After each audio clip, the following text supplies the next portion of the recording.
So nigikan mi og 6:50 sa balay dito sa Makaubon.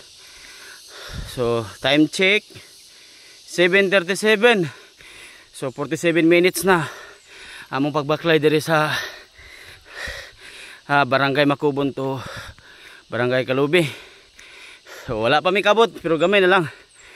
So siyempre pahulay-pahulay man pud mi kay di pud makayaw among streeton. So sa una ni bata-bata pa ko kini daganon ra namo ni. Daganon ra namo ni sa una. Kadto mamas-an mi kahoy. Nay magpahakot. Wala pa ni, di pa ni siminto. Kami mo yung mga manghakutay diri sa una. Litaw pa ko ato. Wa pa ibabag. Wow.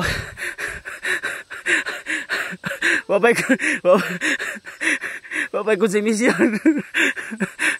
Kaya may mga kutay sa una. Kini kana diha. Gikan gyud sa kwan tabok. To tabok po diri. Dagan-daganon ra namo ni. Bata pa mi. Dali-dali on ra namo ni. Pero nay karga dili pud mi dagan-dagan oy. Kana ra pong wala. Karon siyempre na naman ta edad gamay.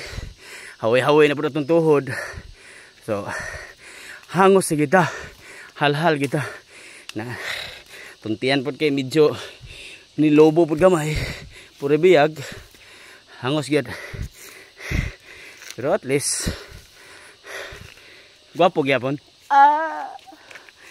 Diya taluya. Okay. Alright. Og karon piti-piti. Tapay itong asun nga po no. So pag humana nga itong asun guys, patag na dyan niya siya. So dito na dayon makita na to ang Barangay Kalubi. Nga dito na to gibilin ang motor. Kaya di man pwede na to. Pwede man sa dalon pero wala na gito la. Ay madlo ko. Di man ko totoo ato apot. Kasalaw niya ta. Ipagamit ra magbuto sa kumpanya.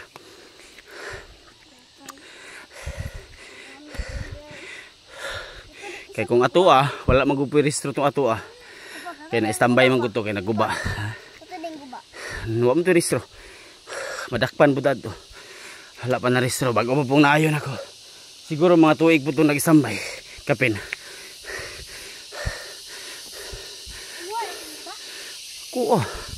Tuwa man to. Rauna naman to. Di man to guba. Ayaw naman to. Di lang madagag layo kay wireless to.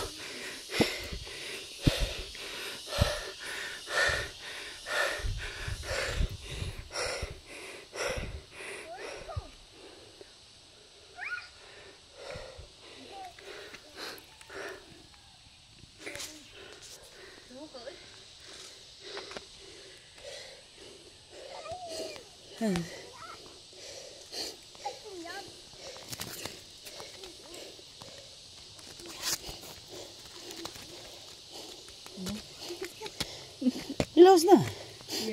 Laos na ba?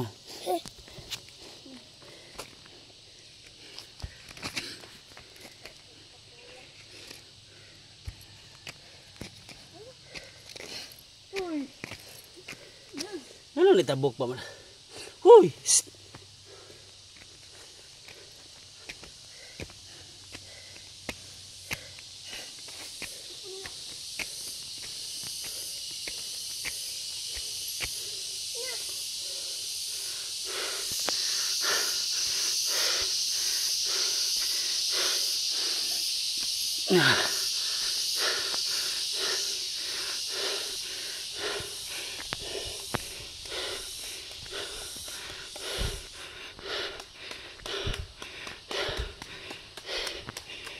So doon lang kita.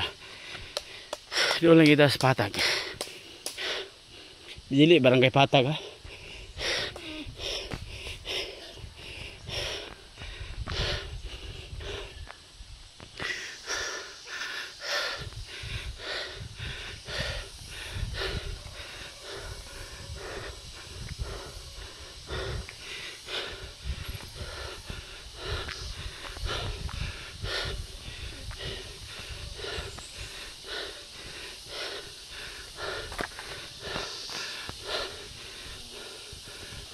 Pumay. May panyad. Wapoy pamahaw.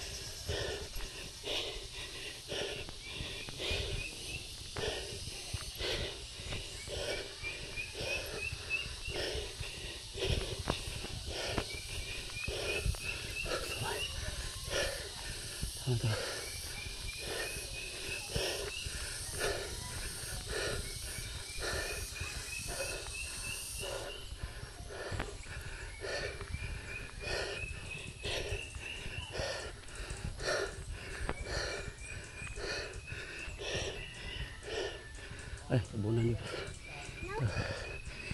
Tabunan. Datang motor.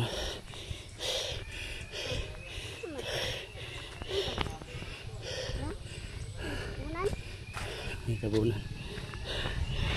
Abot ata.